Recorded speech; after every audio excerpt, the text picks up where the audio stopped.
Oleh жұмыс деп өзімізден айналып кеткенді кінәлаймыз да. Ол кісіні де кінәлағым келмейді. Енді 79 жылы жас кәрі емес қой, ата-жаста тоже. Может, хочется ему что-то делать. 79 ба? Жоқ, жас қой енді. Менің ойым шал деп, кемпір деп не қылғанға. Жас. 10 туғансың. 5 қыз, 5 бала бар. Молодец. Бәрі аман есен. Өзің туғансың. Екі немерем бар. Молодец. Енді не дейді күйеуің? Собрание жасап, не дейді? Собрание жасап, не қылғанда, сол түрткі болған, сол екінші ай аламын деп.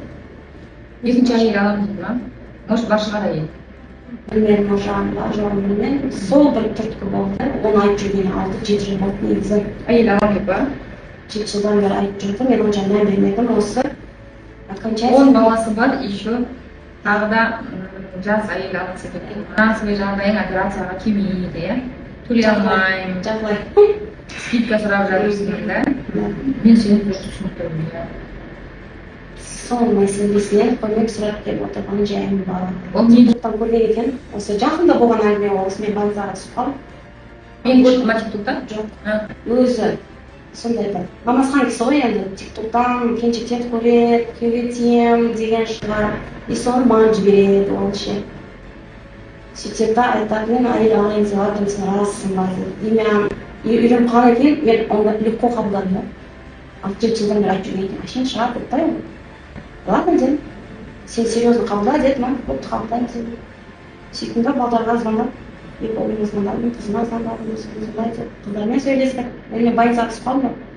Жұма күні. Өзің бронхитпен больницада жатырсың? Иә, өзім бронхитпен больницада жатырмын. Жұма күні кешке таман түстім. Он күні бізде воскресенье күні талқыланды. Воскресенье күні звондап, мазамдалар. Сосын кейін общий собрание жасап, бәрі айтылып жүрген екен. Оларды үйреніп қалған ғой 7 жылдан бері ше. Бопты деді, балдарым ше. Бірақ тиетін бар екен деді. Күйеуің түрі қандай өзі? Алып баратқан, енді сары жігіт нормальный болады. Намазхан, сақалы бар, келсе бала, оны елестете алмаймын еді да. Деп жібереді ол маған ше, сөйлес дейді. Сен сөйлесу керексің, сен разылығын берсең, сен өзің тауып бер дейді да маған.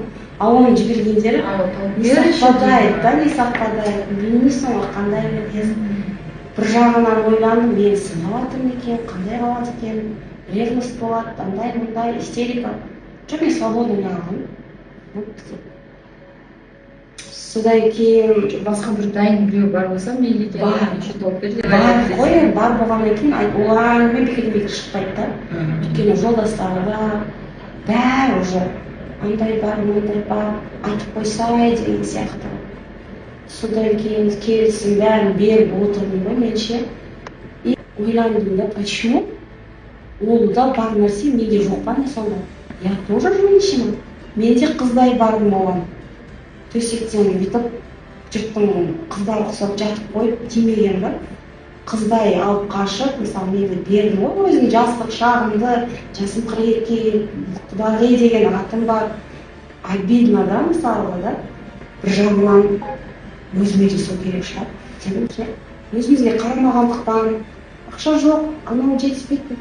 Соны сырмау керек екен ше, әйел адам бірінші өзін бағалау керек екен.